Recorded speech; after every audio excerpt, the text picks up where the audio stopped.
In this quick tutorial, I'll show you how to get repost notifications from anyone on X, formerly Twitter, so you can stay updated whenever people repost content you care about. This is a useful setting if you want to monitor engagement, track trending activity, or simply never miss a repost from accounts that matter to you.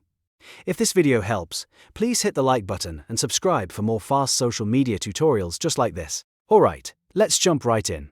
First, open X and look at the left navigation bar.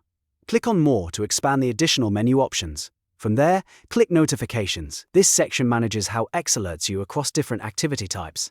After that, select Preferences. Inside Preferences, you'll see different ways to customize how notifications are delivered to you.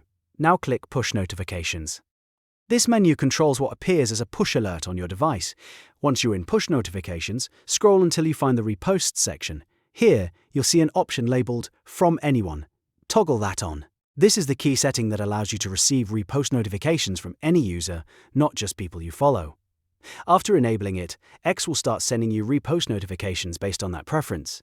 That's it, you've now turned on repost notifications from anyone on X. If this tutorial helped, make sure to like the video and subscribe for more simple step-by-step guides. Thanks for watching, and I'll see you in the next one.